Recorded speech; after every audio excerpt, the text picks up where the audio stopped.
Continuing the saga of Neitshayd talks too much. Welcome to another episode of Tea and Toffees, a twice monthly VTuber podcast. Hello, I'm Neitshayd, and I'm the demon. Hello, I'm Cecilia. I was a witch in my previous life. Yes. And then you were a magical girl before that. Yeah. Oh no. And no, and not then you that died. type of witch. Not in that order. So, this is part 2 of 3. Take 2. Puella, Madoka Magica. Which originally only had 2 parts. Refer to part 1 for further details. So, in part 1, we discussed, or rather I talked about, general details of the Madoka Magica franchise, pacing, dark elements, the whole magical girl system, souls, and more. I also contributed, a little bit at least. It hasn't turned into a full-on monologue just yet. That will be part 3. But this part, it's not going to be much better than part 1. But at least it won't be much worse either. Yeah, part 3 is the worst, I believe. Anyway, let's continue with Kyubey's Entropy thingy, time travel, some symbolism, religion, Faust, so on. And cheers. Yeah, don't expect too much from the chase. So, part 3, like I said, rebellion, Nietzsche, Nutcracker will follow. So, Kyubey, Entropy.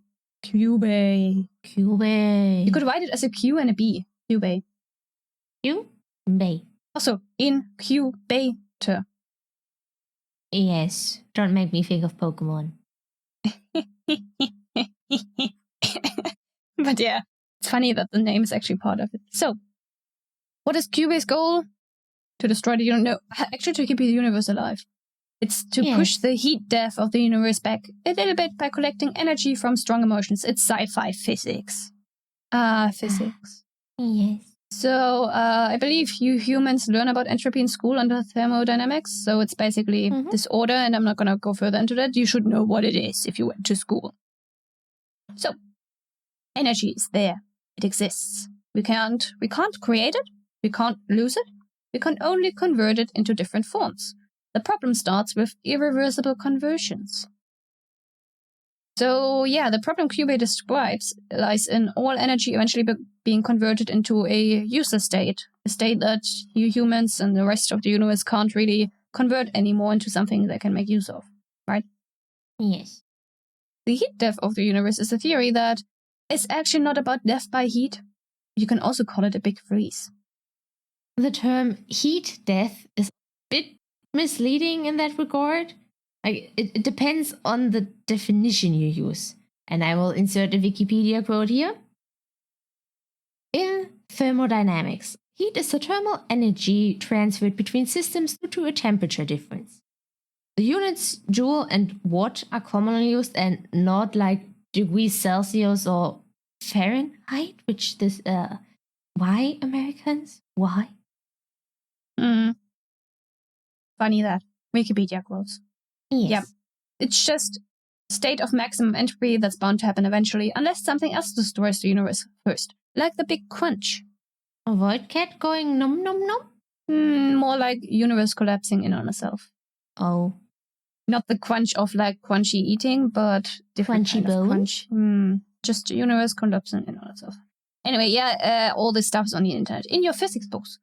Kyubey's explanation isn't quite right, but I suppose the essence is there. They tried. Yeah, they tried at least. And you know what I also like?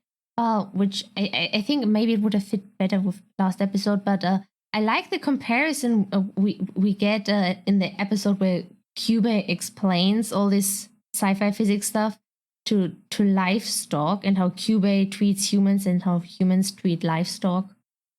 That's, tells you a lot about Kyubey.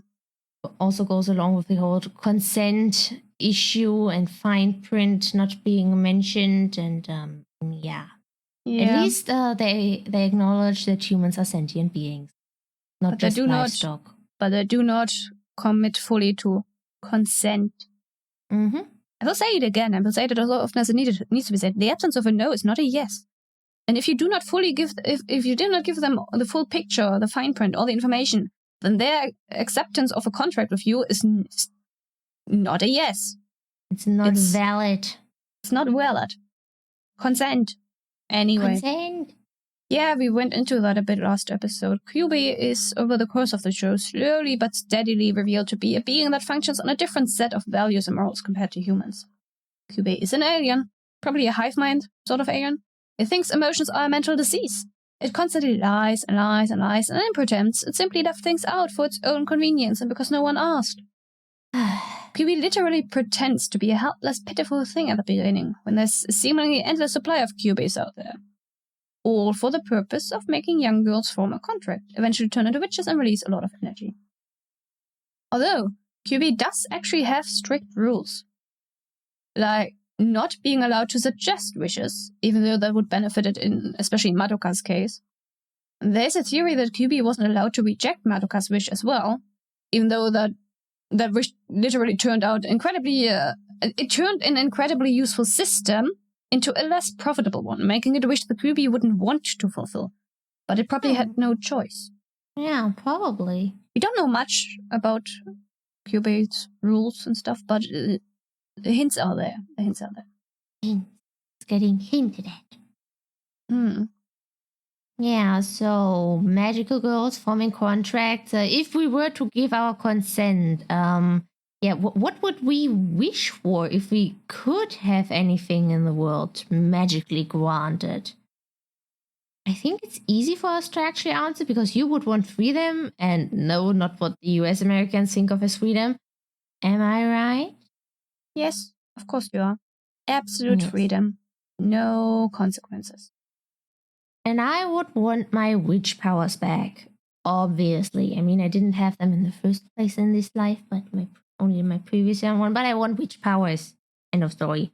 Madoka Magica wish? A Madoka Magica witch? No, not a Madoka Magica witch. Thank you very much. Yeah, that's I should have added that not Madoka Magica world kind of witch. So why not? Sounds fun. No. So the real question is, would that wish be worth it to fight against Madoka world witches? And at the current point in time, a no for me. How about you? Why not?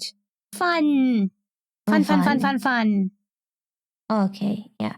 You know what also would be cool? To be able to freely jump between fictional worlds. You could choose when and assume and the like would be nice. You could be a firebender and I could be a waterbender. There are different avatar eras to choose from for the when part of the question. You could also cuddle a Totoro, join Link in Breath of the Wild or Tears of the Kingdom. Or both. Or a different Linky Boy altogether. Do you know how many Linky Boys are out there? A lot, but I didn't play a lot of Zelda games. Shame on you, Cecilia. Yeah, shame on me. You could also go and meet an angel and a demon and help them because everyone else has to do their stuff for them because they're too incompetent to do so on their own. You could catch some Pokemon, play some Yu-Gi-Oh!, be a cultivator. But would that be a type of wish that can be fulfilled? Would you need to come back at some point to fight witches? Yes, because you still need to cleanse your soul gem. Probably even more if you travel because that takes up a lot of magic, so taints your soul. Probably, but when would that be? Is it like your own choice or not? Do you just like get pulled out of the world you travel to at a random point that you can't control? Do you come back to the exact point in time and place where you left? I don't know. Do you know what I've been wondering about? What? This entire concept sounds oddly familiar. Yes. It sounds like something I've written in my thousands of notes. It sounds like something that I came up with. Yeah, because it is from your notes, and I wanted to mention it here because I found it very fitting. So your wish would be essentially my own thoughts. Nothing original at all. And Cecilia is not original. If Kyubey were to grant my wish in full, it would include that. Because absolute freedom with no consequences is the freedom of choice, right? Of having a body or no body and what body to go, wherever I want to do, whatever I want to be, whatever I want to be truly free. I wouldn't even have to be upset about the whole soul gem thing because I don't have a soul in the first place, but also means I can't enter a contract with Kyubey. Yeah, because you are Kyubey. True. Yeah. Sad. Yeah, I guess we will also put our weapon and color and the like in as well while we are already at it. I would like yellow, but yellow is taken. Not that it matters when you think about how many magical girls are out there. Also, yellow looks horrible in real life. Well, it does look horrible with my skin tone. Yeah, I wouldn't want that. Color is not important anyway. Question is, weapon and minor magical ability, which kind is both kind of dependent on your wish, so, fun. Thinking about that. Have fun. Yeah, Cecilia posed the question. Cecilia doesn't have an answer, does she? Well, back to the color for now, because now I have an answer, violet or dark blue.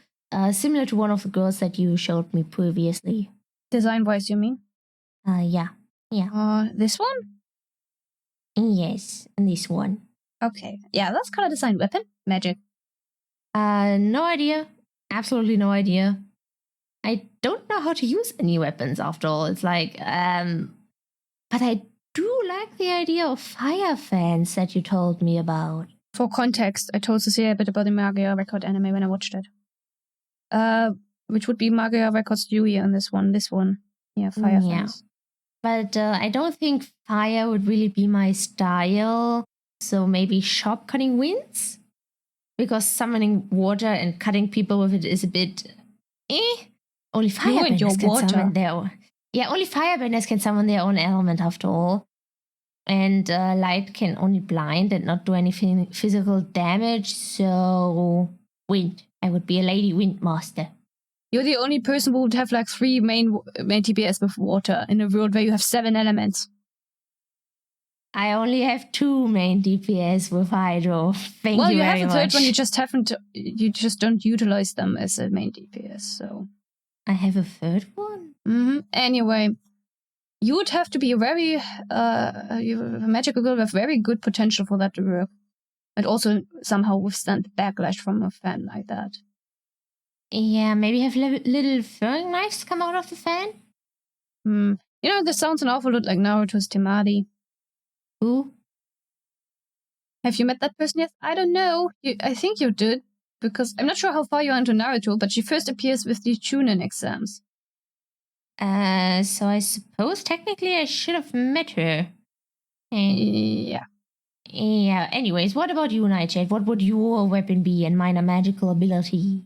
Chains or 2 swords, or side, but mainly chains. I love chains. I suppose even a partial fulfillment of my wish would allow me to move more freely than your average magical girl, so that would be neat, especially in fights. Outfit? I don't know. Something dark and absolutely no orange. Here, have an OC I drew. That's not me, by the way. Yes.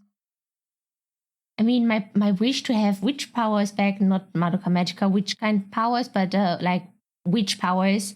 Maybe that would help with the conjuring of cutting winds. But what if it was all an illusion and you never had any witch powers in the first place and your brain just made that up, and then the fulfillment of that wish doesn't actually work the way you intended it to, but Kyubey would certainly not mind getting one up over you. I would mind and then probably turn into the witch because I would fall into despair. And then you would be a witch and have witch powers. Just not the ones you want. Then I would be the another type of witch. But yes, then I would be a witch. And technically my wish would have been fulfilled. Anyway, have I satisfied your curiosity now? Yes, thank you. Okay, back to neitshayd talks too much? Yes, please, thank you. Yes, neitshayd talk. Time travel. This could be very short, but why would I do that?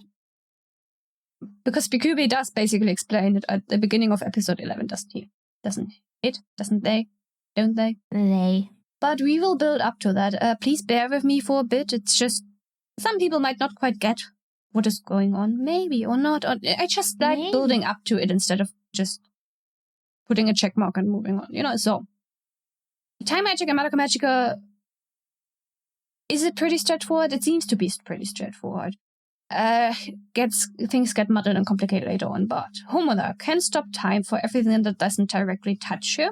And Homura can rewind time, which essentially erases the month that she's turning back. We apparently have no branches of timelines. It's a loop for Homura and non-existent for anyone else. Here's a little picture I made for reference. This is what we see happens, episode 10 up until that. We don't really see much of it before 10, 9, 10, I don't know quite. Whenever the reveal about Homura happens, right? But up until the point, episode 10, this is what it looks like. We have the past, March to May is when things happen, Homura loops, erases that thing, and just paves a new future. And then she loops again and again and again. Until one point, maybe she will finally move on. So, yeah, before Kyubey's hypothesis, Nebulosa 11, it seems that Homura is just overwriting the timeline. Erases it, new timeline, right? Mm-hmm. It's a loop, but it's not the classic groundhog loop, which is being forced to relive the same day over and over again. It's entirely Homura's doing. Homura is the one who resets everything, and she's changing things in every loop, trying to save Madoka. Now we add to that, Udo Buchi Gen, the writer of Puella, Magi, Madoka Magica, explains that Homura's shield is a sand timer. When you stop the flow of sand, time stops. When the sand of the upper part has emptied completely into the lower part, then you can revert 1 month. Also have to, because you have no more sand to stop time, right? Mm-hmm. And the time reversal is, according to the writer, not possible until the upper part is empty of sand. This does contradict the established timeline of events, though.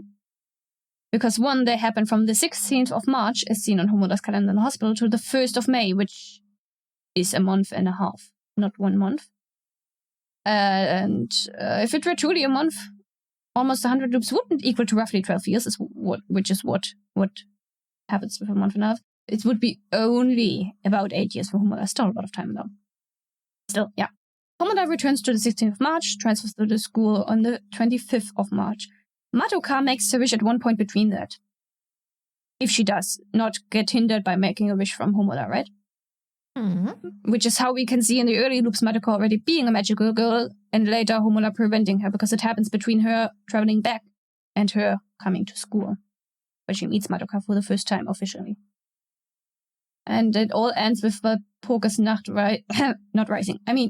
Walpurgisnacht arriving on Walpurgisnight. Well, technically she's rising, right?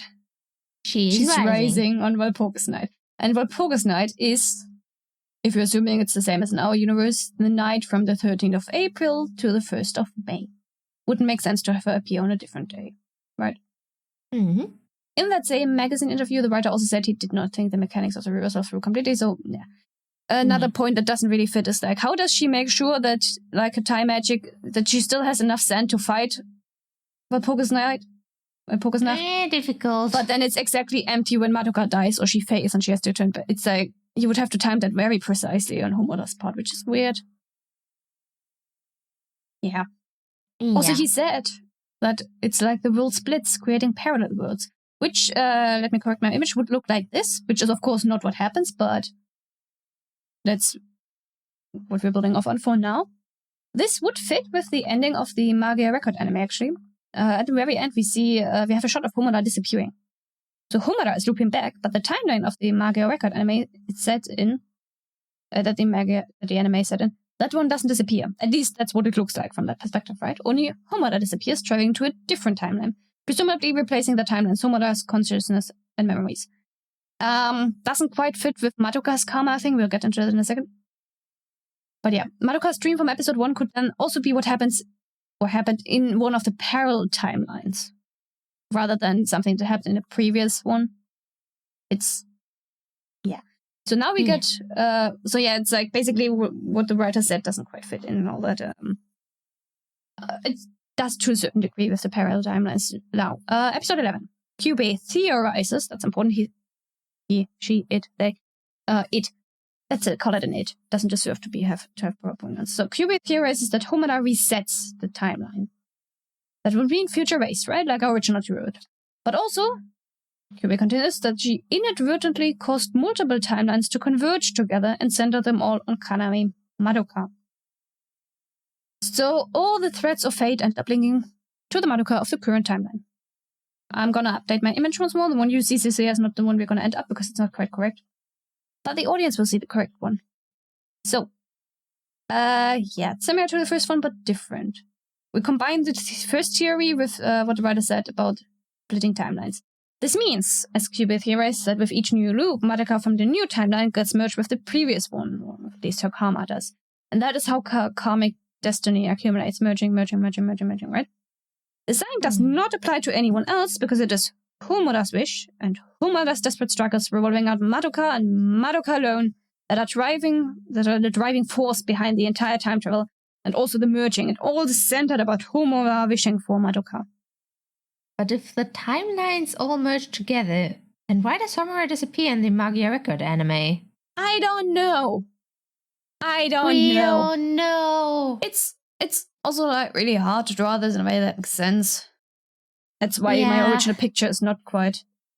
But yeah, it's just you get the loop, you get also the split, but the splits all merge together into something new that's also the old, but not really, and so it's not straightforward at all in the end. But it's really fun to explore, and it is actually, if you ignore what the writer additionally said, if you just look at the show, the original show, and also ignore Magi record, it is actually it makes sense. Yeah, it does. It is logical in its own universe. It fits. Time travel is always hard to do, but I think that they did in the original version pull it off quite well.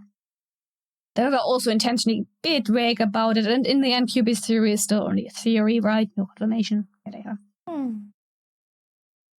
Yeah, probably also a lot of symbolism in the time travel shit, and pardon my language. And Homura being so obsessed with Madoka and it merging and karma, and yeah. Yeah, the obsession we will get to in part 3. Rebellion, Rebellion is all about Homura's obsession with Madoka. A little bit of symbolism stuff. There's too much symbolism in this anime. It's been over a decade. People have probably analyzed it all to death by now. Listed it online. I wouldn't know. I didn't actually go looking for most of it. Just looked into some parts. There's so much symbolism. It is Studio Shaft, so that's not really surprising. We're only going to scratch the surface, really, with I have 2 minor points. Otherwise, we'd be here for several days. A small bit about design choices and chairs, and then the whole religion and Faust thing. And that's what we're going to talk about now. You are only scratching the surface, you mean? Yes, that's what I said. Right. So, we're gonna... The color thingy, it's basically tied into how characters are set apart. It's not so much symbolism, but also a lot of symbolism you could interpret into it. I'll talk a little bit about Madoka and Homura in a moment, just to scratch the surface of it, right? But at the basis of it all, before we go into symbolism, all the characters are unique in this show, in the original show, as well as the wider franchise. But the wider franchise is a bit more complicated because the more characters you get, the harder it becomes. But at the core, 5. And the core 5, right? Yes. Or just the core anime, just by more than 5 characters. The characters are unique in personality, most important one, appearance, backstory, magical girl design, in case of the magical girls. Everyone gets their own signature color, and then the design is completed with the corresponding wish, weapon, magic, and their values when it comes to their duties as magical girls. I was wondering how the outfit and weapon are decided. Like, does it automatically give the weapon you have the best innate aptitude for, and an outfit according to your personal clothing preference that fit with your weapon? And it's also interesting that if you wish for someone to heal, you heal faster as a result. And it makes me wonder what other side effects come with the large variety of wishes you can make. Every magical girl has unique features based on their wishes. It's subtle, but it's there.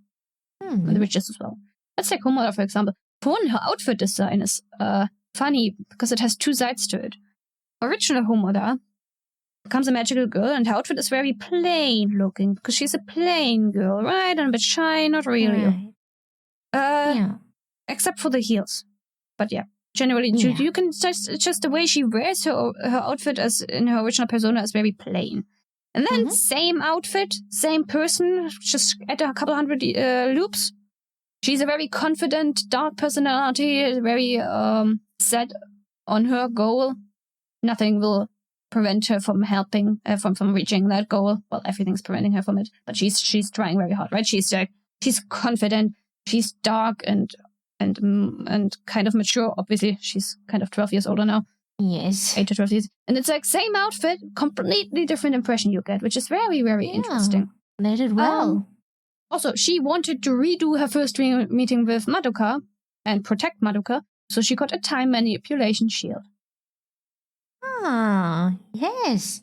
Homo's weapon is a shield because she wanted to protect. In that same vein, Homura hates herself, so Homo Lily is going to her own execution. Oh, way to ruin the moment. And so much more. So much more. So much more. Socks and stockings and tights are also a way to represent a girl's personality when they all wear the same uniform, right? The skirt is too short, though. Really. Yeah. It's like they're all wearing the same school uniform, and the only thing that sets them apart is their hairstyle, eye color and stuff, but also their choice of socks or stockings, tights, whatever.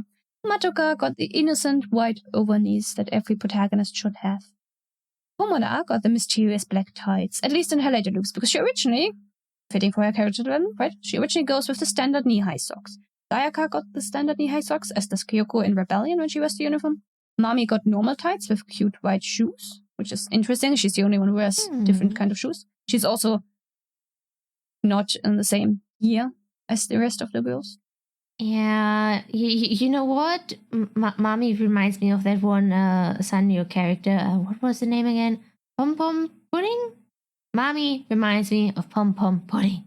You know, the program I used to give you different outfits has one that is based on Pom Pom Pudding. Wow. Didn't I show that to you? I think I did. Yes, you did. And you told me it reminded you of Mami. Yes, glad you remember. Yeah. How fitting. Yeah. So, yeah. Obviously, we have a theme color for each girl, which of course only works in the original because too many girls, there's a limit to colors, right? I have to add, though, for those who are still educated on the outdated school system, yellow, blue, red for the magical girls that actually appear in the show, other than Homura, Madoka doesn't come for obvious reasons, are not primary colors. They are not. That's outdated. Nope. So primary colors would be for subtractive colors, yellow, cyan, and magenta, or for additive colors, red, blue, and green. The yellow, blue, red system is outdated. Yet many people still don't know any better for some reason, which is the school's yeah. Yeah, it's because the school never updated their curriculum. Yeah, I don't know how it is nowadays, however many years later, but you went to school with the old one, didn't you? Yes, I did. I mean, we did cover also like the additive and subtractive part, but we also still learned about the yellow, red, blue. If you covered the subtractive additive, then we were already further along than most of other people I know that are around your age. Anyway, if you can't mix it from other colors, it's not a primary color. If you can mix it from other colors, if you can't mix it from other colors, it's a primary. If you can mix it, then it's not. Here, have this color mixing thingies. This is how the color mixing works, and this is a properly updated color wheel. That's how it should look like. Not whatever they're teaching at school, or we're teaching at school. Maybe they are. Who knows? Anyway. So no. The girls are not although, I mean, I don't know what Japan did, but maybe that was the belief back at the time that those were the primary colors, which sorry. That's wrong. Need to disappoint you. Madoka is pink. Both the very hot neon pink, no, not neon, but in your face intense pink, and the subtle pale pink, right? Which in English for some reason is the same word, which annoys me, but whatever. Whatever. It's like typical cute innocent magical girl, right? Yeah. And then Madokami, Godoka. The thing Madoka becomes at the end, right? I'll call her Madokami. Is white, which is obviously a pure and divine color in many religions and philosophies. Sometimes associated with death, often associated with death, but in this case, probably more like pure divinity. And divine. Yeah, but yeah, Madoka's pink. Pink is often the main magical girl's color, isn't it? Yes, it is. Because pink is, for some reason, the girl color. And it's magical girls. I don't understand. Me neither. So, Homura is her opposite, is a given. She's like dark tones, black, grey, a little bit of purple, lilac, violet, whatever you want to call it. She became a magical girl as a consequence of the darker side of it all, in the end. So, she's seen and experienced so much shit during the many times she did this. There's no naive and innocent left, so darker colors. She ran through a bloody ton of traumatic as shit. Yes. Yes. There's also a lot that can be said about her violet tones, but I'm not going into that because violet has a lot of different meanings depending on the culture, and I don't know which one the creators choose. Probably the Japanese one, but very spiritual, sure. Usually. Very spiritual. Which is the reason I gave you violet, by the way. Anyway. So these two, Madoka and Homura, have always been opposites, even with their personalities and roles changing over the course of time. That's the final loop, rebellion. You have shy, insecure Homura and confident, magical Madoka, then a confident, cool Homura with insecure and helpless Madoka, then Madokami and Akuma Homura. It's really obvious. Even the way they wear their school uniforms reflects the opposing black and white. Yeah. And then so much more design choices are just really, really good. The witches especially, the witches are so good. I mentioned this last episode already, not doing those witch designs names, because the Puella Magi wiki contains a lot of information and observations about them, and it's easier to simply go there and read all about it than me just droning on and on and on. I have so much more to say anyway. I have enough material for us to cover, right? Right. Cheers. Cheers! Cheers. I'm gonna be quick with this one. Chairs represent the absence of a character. There are so many chairs, all of them unique somehow, almost all of them empty. Chairs everywhere. Also chairs as a representation of people being objects in Kyubey's mind, and chairs giving off a strong feeling of loneliness.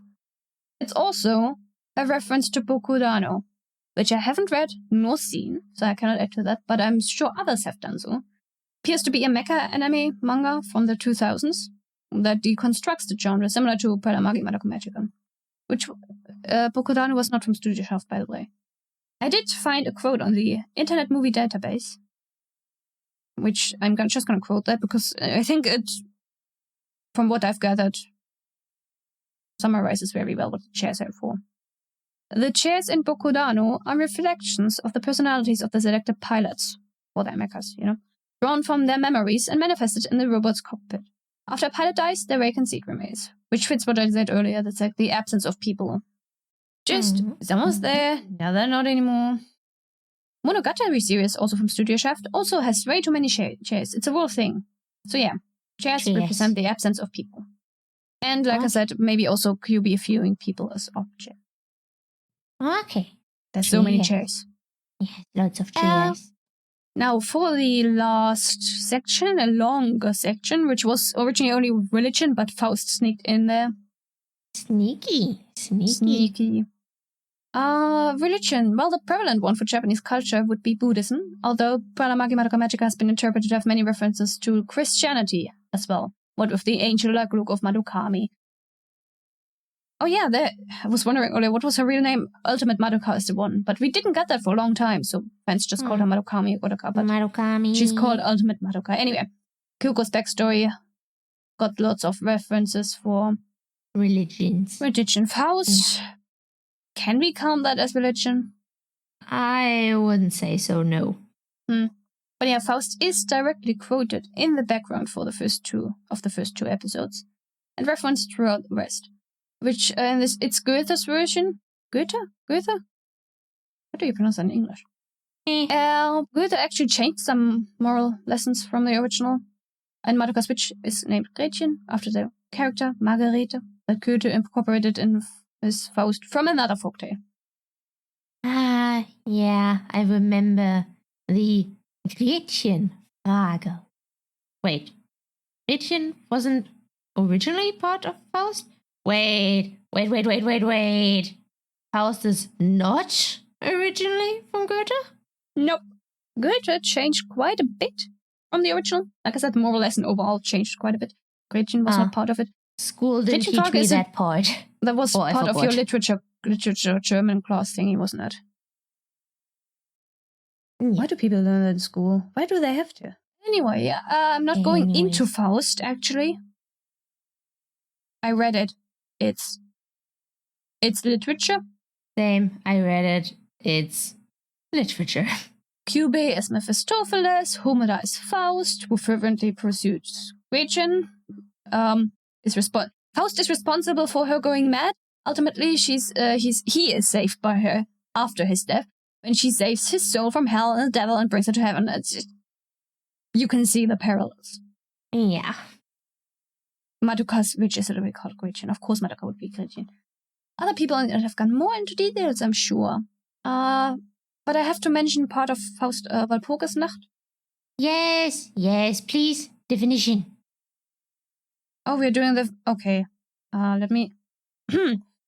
Walpurgisnacht, let me say. It's, as far as I'm aware, originally a pagan celebration, opposite to Samhain, aka Halloween. I probably butchered that pronunciation, sorry. To welcome spring. Later it got combined with the German Saint Walpurga by the Christians. Because, of course, they had to make their own thing. They couldn't just accept a pagan. No. Yeah, I have to make our own thing. They made it a festival to protect against witches with so-called Hexenfeuer, literally witch fires, although more accurate would be witch burning, referring to the bonfires lit during the night. Goethe's Faust has a Walpurgisnacht scene, where Faust goes to celebrate it at the Brocken, which is a famous mountain in German literature. A famous witch mountain, where the witches are going to have an orgy. As witches do. Oh, so you did that as well in your previous life? No. Or if I did, I don't remember. Yeah, I'm really curious to see how the witch Walpurgisnacht came to be. But the real story is needed for how Puella, Magi, Madoka Magica is set up. Makes it seem richer. We know how witches form, we can draw our own conclusions. I also want to know how Walpurgisnacht came into existence.